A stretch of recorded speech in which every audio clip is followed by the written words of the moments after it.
Hello, and welcome to Exploring Axon, a podcast where we discuss Axon Framework, Axon Server, and their ecosystem. I am your host and a software developer at Axonic, Sarah Torrey.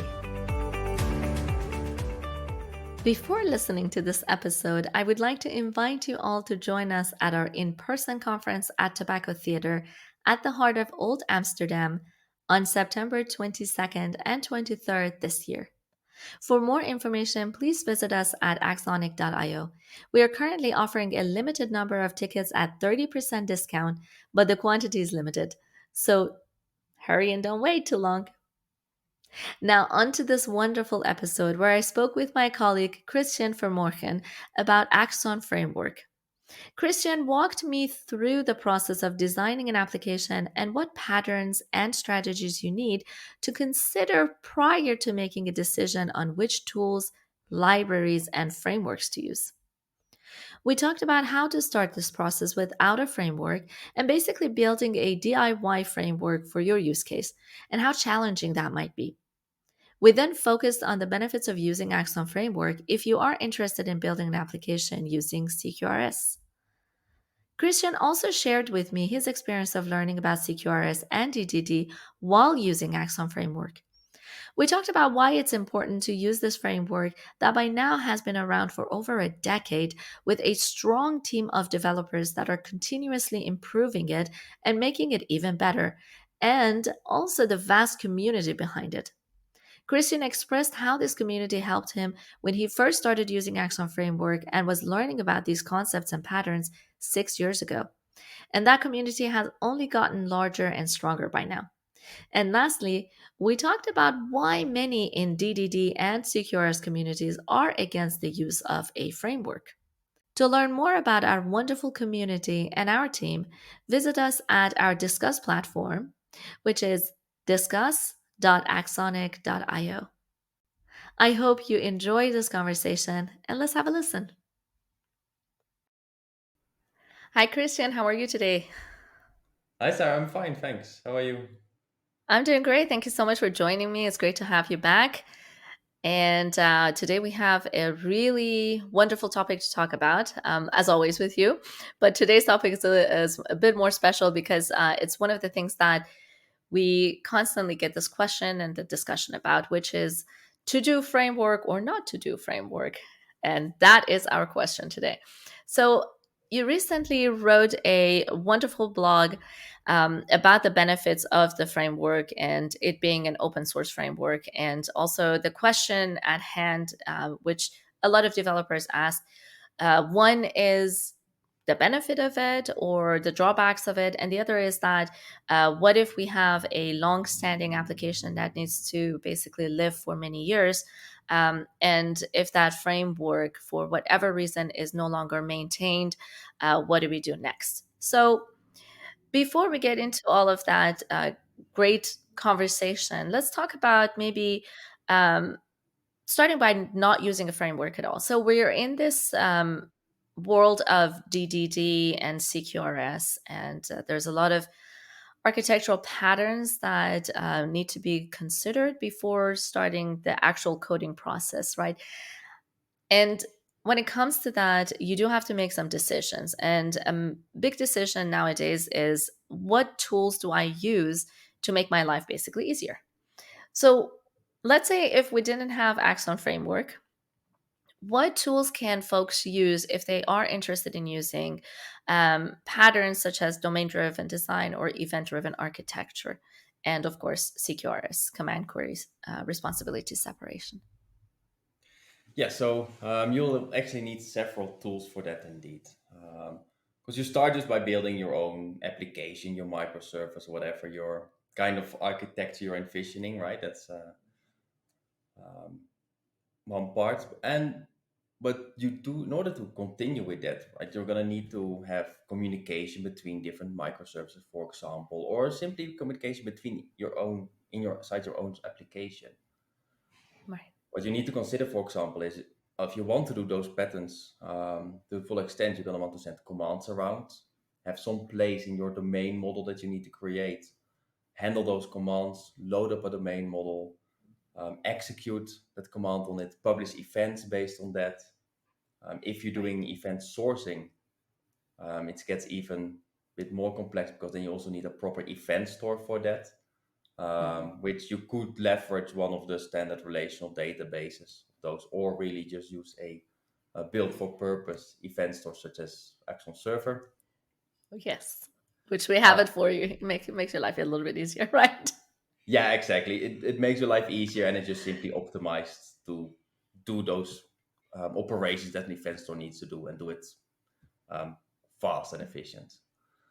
Right. But you So can it, always go with any alternative you want, and that's really the whole point of this conversation, really. exactly right. So let's say if somebody wants to sort of explore a bit more into some of these patterns and architectural designs and decisions, what are some of the things that they really need to be careful when it comes to designing their system? So let's say somebody let's take two scenarios, for instance, and I'm kind of veering off from the main topic, but I think this is a bit important to discuss as well.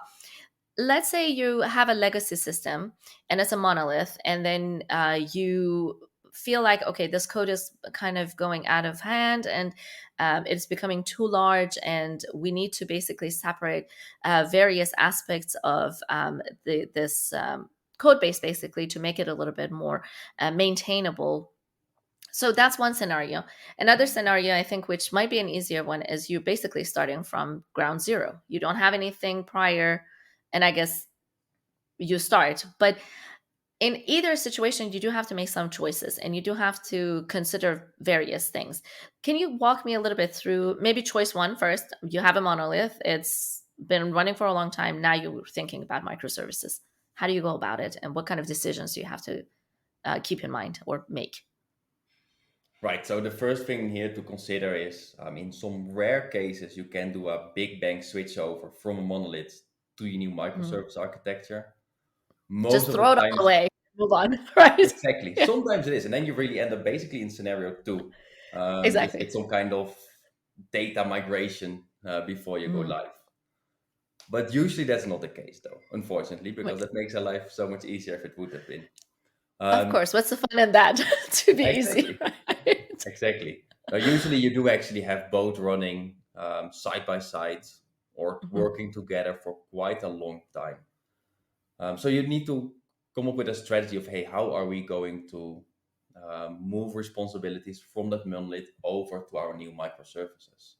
One of Mhm. the most common patterns, I think, that you could use there is to strangle the monolith, which means that little by little you're pulling Taking off bits out of it. exactly, Yeah. taking little bits of Yeah. functionality, putting that into a microservice. Probably you will still have some kind of one-way synchronization. So once it ends up in your microservice, you might still need it in your monolith Mhm. because there's who knows. Sometimes we're talking about COBOL systems with long batch jobs running in the night. They Right. still need that data available and they can't just go query some microservice. So you Mhm. might still have some synchronization, where I would always recommend make sure that you can keep it one way because two-way synchronizations between monolith and microservice is possible, but it's very likely to give you some headaches. Yeah, it's not going to be pleasant. Right. And so let's talk about maybe a little bit on the, dare I say, easier choice, which is was scenario two, which is you want to basically either go to a totally big bang way of doing it and just start from zero, or you're thinking about starting an application, or you have some ideas about a system and you want to begin with that. Um, and I know we're focusing a bit on the framework right now. So let's say if you didn't know there was a framework that existed out there, how do you go about it and how do you separate these concerns? And what are the things that you actually need to DIY it basically to make it work? Right. So to begin with, actually, framework or not, I would start with some design. Right. Have some idea of hey, what are Sure. the messages I'm going to be sending around, the commands Mhm. I'm going to be sending, which events are going to be published, what I'm going to be querying. So how my projections are going to look like. Mhm. Now, once you have that idea of all that, obviously you need to make that work, right? You need to get a Yeah. support for that. So you need some kind of functionality that when one component sends a command, Hmm. another component can receive that and manage that command and even get a result back so that whoever sent it knows if it was executed successfully or not. Right.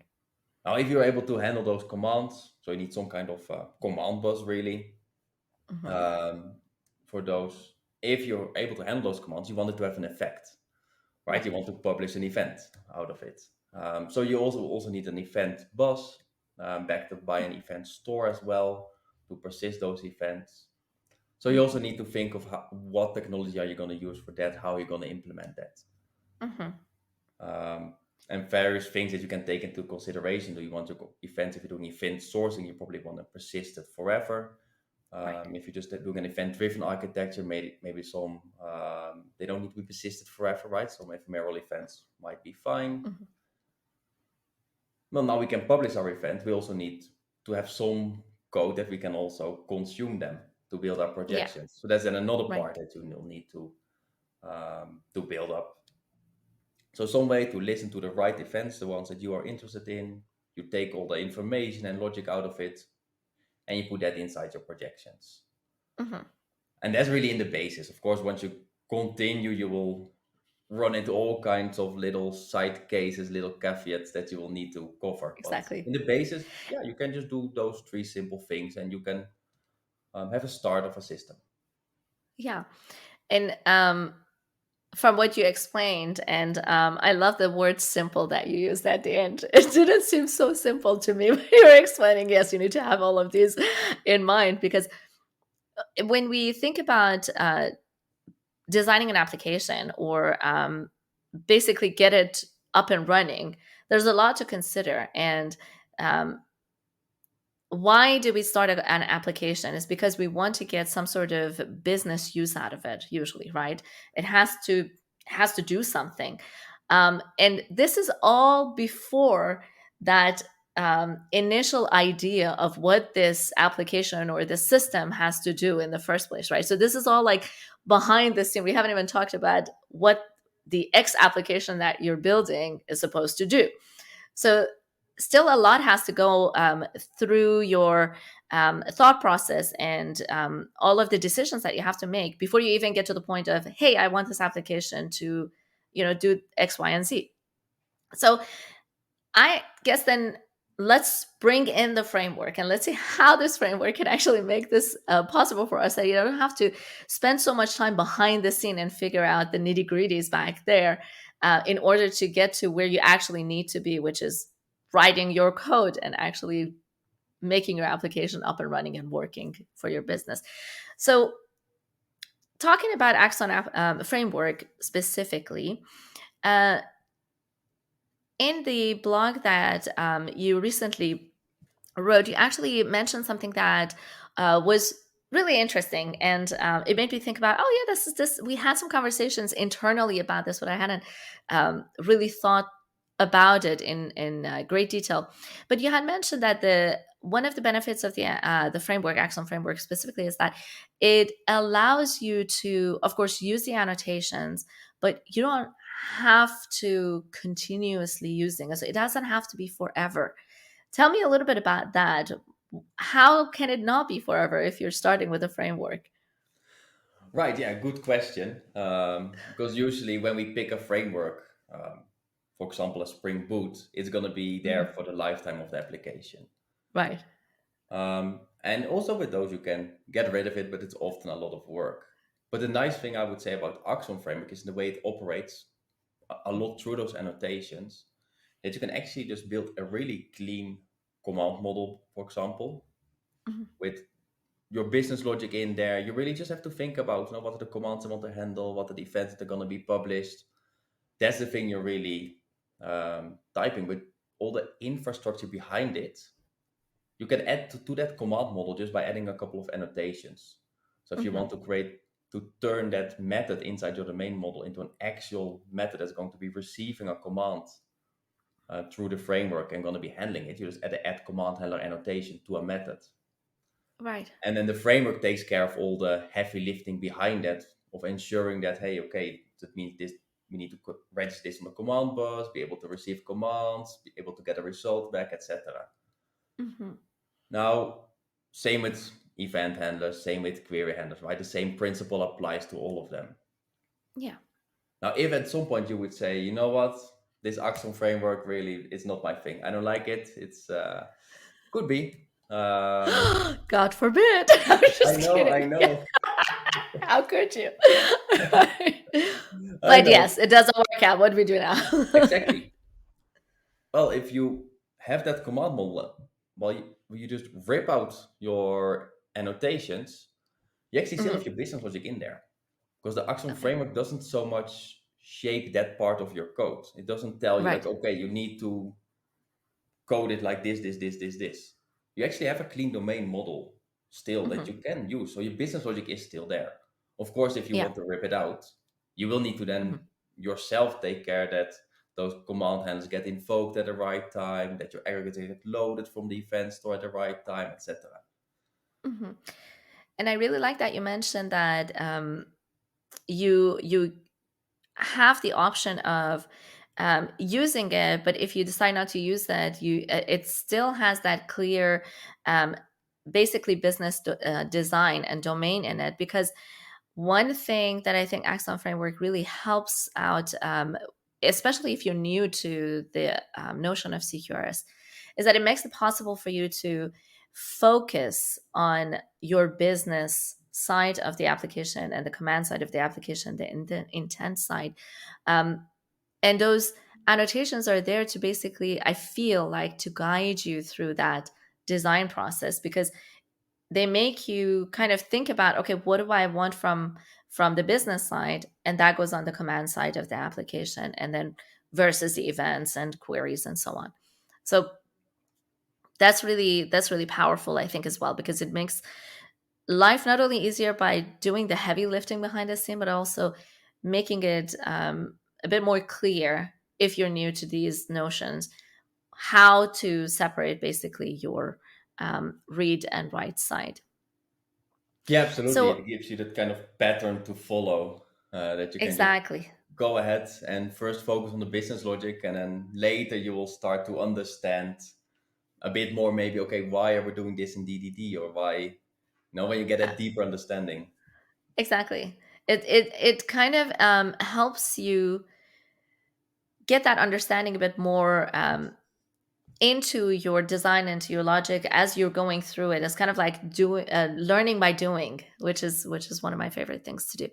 Now, we did talk a little bit about annotations, and for instance, you mentioned the command handlers and query bus and so on. Are they configurable? Do we have a configuration we can use to change certain things based on your case use, Absolutely. or So use case? that's Yeah. the whole thing with a framework, right? It gives you the tools. Axon Framework also gives you rather sensible defaults, Hmm. but those defaults are not for everyone, and not for every use case. So yes, absolutely, this is customizable. For example, just starting with the command bus, right? We can configure certain stuff there. By Hmm. default, it just uses the Axon Server command bus, so it will just look for Axon Server, connect to there, and have Axon Server take care of the rest. Right. However, we have other types of command buses as well that you could leverage for certain other scenarios, either because you don't want Hmm. to use Axon Server, or because you have some very specific scenario in which that one would make certain sense. So it gives certain good defaults, but you're Right. completely free to not only change the component into a different type of, in this case, command bus, but also Hmm. configure some other details of how does it operate. Yeah. So you mentioned that it connects with the Axon Server's command bus very easily. So it pairs really well with Axon Server. But and we do have Axon Server open source version as well that folks can use. But let's say for whatever reason you don't want to use Axon Server, um, how do these annotations then help also in a case where you're not using Axon Server? Is it just so that it makes your um, reads and writes side more clear, or is there another benefit to it? So that's one part, right? It just gives that Yeah. structure. But Yes. even without Axon Server, the framework is still quite powerful. Hmm. Just to give a bit of history, the framework exists for what is it, Sarah? 11, I 12 think years, 12 something years like now. that? Yeah. Yeah, since the Yeah. very first commit I at think least. 2010 was, yeah, when it Yeah, first was, yeah. while Axon Server has about 5 years now. Hmm. So before we did actually use the framework without Axon Server. Right. So then what would you do? Well, you use some kind of relational database maybe as your event store. Um, you can do that. You can configure that to work with the framework. If you want your Yeah. command bus, it still works in the framework. If you want it Hmm. distributed, you can even do that through Spring Cloud or through JGroups. Yeah. So you can distribute your command bus across multiple microservices. Hmm. You can get your events from A to B using some kind of, let's say, RabbitMQ, for example, or any other Hmm. kind of queuing technology. So you can really mix and match all kinds of technologies that you plug into the framework to still Yeah. get a complete distributed system, actually. Right. But that's And I really then love that again you by Axon mentioned all of Server. these. Exactly. I was going to get to that. I was just I love it. Great minds.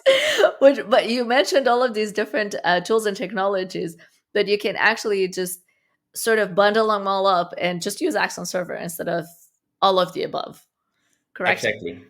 Yeah. Exactly. And then And Axon that's the Server beauty has of it. one component to manage Yeah. with way less configuration to manage for it. Hmm. So it again helps you not be too busy with all that kind of all those infrastructure components and just go Exactly. back to that business logic, that really that Yeah. reason why you are building your application, right, to solve certain problems, and go back to that and spend your time on Hmm. that. Exactly. It's sort of like just getting to that point where you want to start coding what actually matters to your business as opposed to figuring out everything else that comes along with it. Now if you have several years and you just kind of enjoy the journey, you can go ahead and DIY everything, and that's fine. But if you want to actually get to your business logic and get that up and running, it's definitely helpful to have these tools. One thing that I wanted to ask was going back to the notion of the framework itself. Axon Framework works really well with Spring Boot as well. So there are a lot of sort of pairing that happens in there, if I can call it that. What if somebody does not want to use Spring Boot? How easy is it to use Axon Framework? But it's still really not that complex. So Hmm. yeah, Spring Boot has that big advantage that we have those Spring Boot starters that just configure everything for you. You get all those defaults that we have figured out that in a lot of cases make sense. So there's really not that much to configure. And the only thing you configure is where you want to deviate from those defaults. Right. Um, Now, if you don't use Spring Boot, you don't have those starters. But Axon Framework is just a Java framework, right? It can work with any JVM language. So you Right. can use it in Micronaut or any other kind of framework that you would like to use instead of Spring Boot. It does just mean that you do need to do a little bit of additional configuration. So then you do I need to see. set up those components yourself instead of having them all ready to go. Yeah. So I yeah, see. a bit of additional work to configure the components. I would still argue it's less work than creating the components without a Right. framework. Yeah. But yeah, you just need to configure them, and then you're also good to go. And it's typically also a kind of a one-time thing that you do, right? Initially, you at the start of your project, you configure it. Of course, you make some little changes over time, but Hmm. the big bulk you do once, and then you're usually done, and you focus again back to the business logic. Business logic. Exactly. So, a personal question, I guess. So you have been working with Axon Framework for a while, and I think in one of the conversations you and I had in the past, you had mentioned that you kind of started your basically engineering career or architectural career, software architecture, that is, um, being actually familiar with DDD and CQRS sort of from the very beginning. So when you started using the framework, And I think it was through a project that you were doing that you became familiar with it. Is that correct? Am I remembering it correctly, or Yeah, am so I making all of this up? some parts are correct. So actually, Some parts I'm just making up. no, so indeed about 6 years ago, I Hmm. just joined a team on just a consulting job Hmm. basically, and they were already using Axon Framework. So at that Okay. time, Yeah. yeah, I think it was about 6 years ago. I wasn't yet familiar with Axon, neither with DDD CQRS. Okay. Okay. And then actually just got started first with that Axon framework, and then actually through the framework, I started to learn those concepts of DDD, CQRS, event sourcing, and of course afterwards, you dig deeper, you read the books, Sure. all that. But yeah, that's actually how I got Gotcha. started with it. Okay, so not the beginning of your career, but some time ago. Yeah, Yeah, kind for of sure. midway from now. Right. So when you and that's great because I guess it makes the question a little bit easier. So you learned about these patterns and the whole notion of CQRS through the framework. I guess I have two questions actually. So one is what was your favorite part about it that you felt like the aha moment, like, this is a good framework. Do you remember that? Um, I think the real moment was when I was investigating the first bug and I could look at an event store. That was Aha, like my okay. big aha moment. Like, this makes everything so much easier because you just look, you see where the error was, and there you go. So Um, was it actually through Axon and Server because you were looking at the event store? no, back then Axon Server did not exist yet. It Oh was yeah, okay. it Shortly was before getting that. close, yeah. Yeah. But that's one of those things that actually, um, thanks to the framework, I didn't quite Mhm. have to get into those details of an event store yet until that bug came up. So I was just Okay. ready for. I think it wasn't a lot of time. I think I was quite quickly looking into that bug, like let's say 2 3 weeks, if my memory Yeah. serves me well. I was just already writing functional code for production, Mhm. um, just following the patterns that my colleagues were already using with command handlers, with event handlers, getting the idea of CQRS that the things work separately. Yeah. But then really once you see that come together in that event store, that's when suddenly all the dots connect. And you think like, Right. oh, this is doing actually way more than, just a couple of annotations and it calls a function and that's it. Nice. And that's always so nice because when you find it when things start to click and you actually feel like, this actually was useful. And it's like, oh yes, what the time and energy that you invested in learning the framework and becoming more familiar with it actually pays off, which is great. I guess my last question is,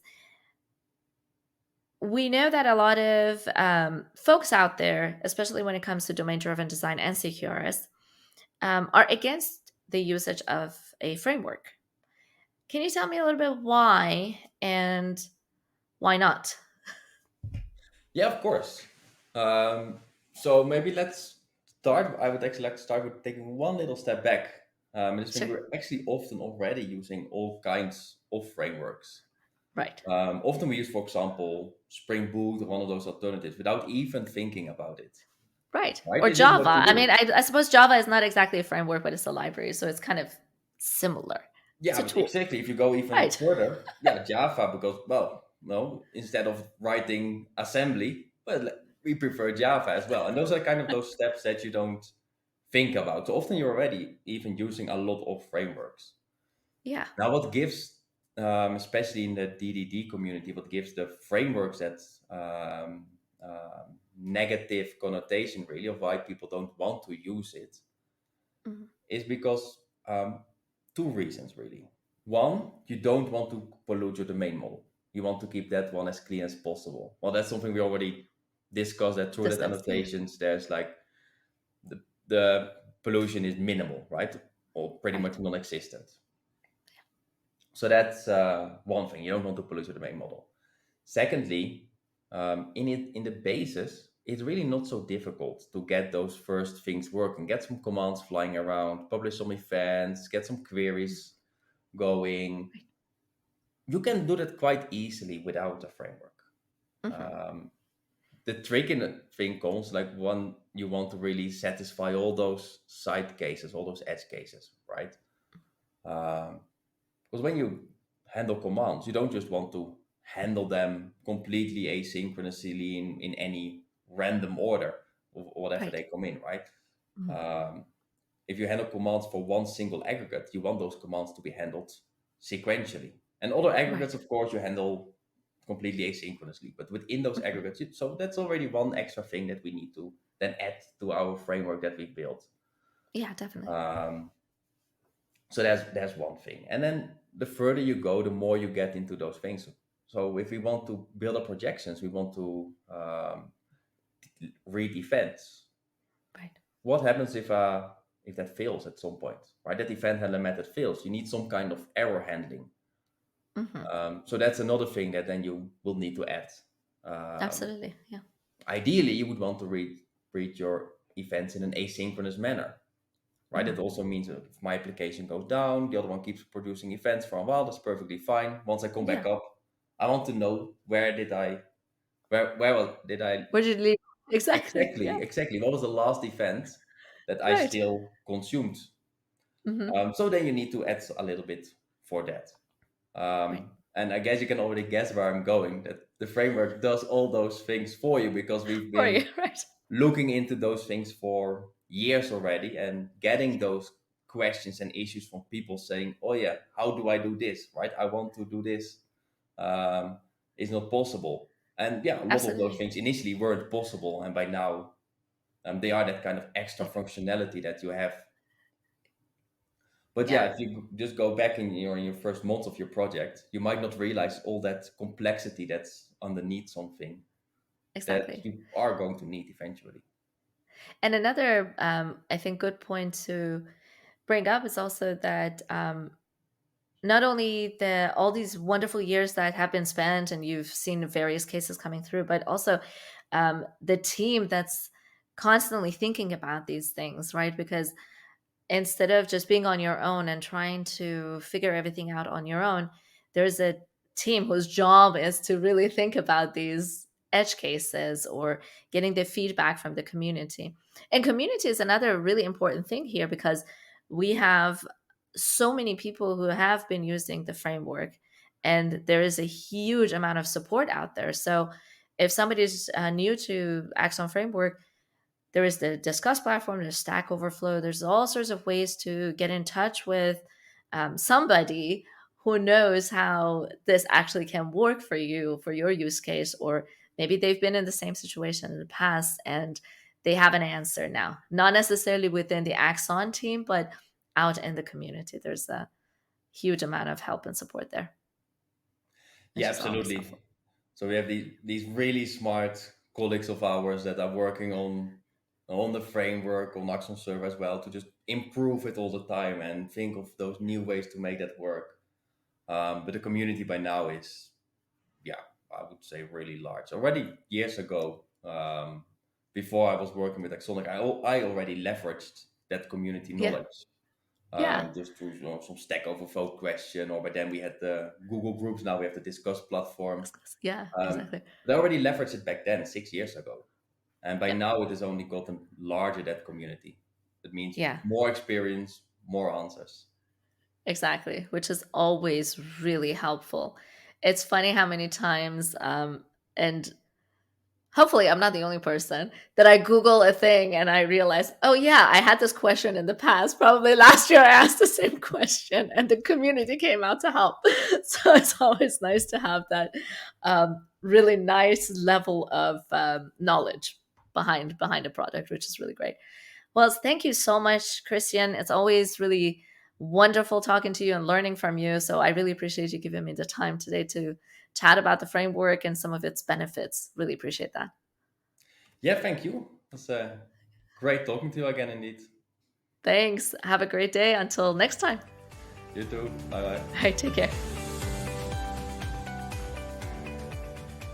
I hope you'd liked my talk with Christian, and I do hope to see you all at the conference this year. Until next time, have a great time and happy coding!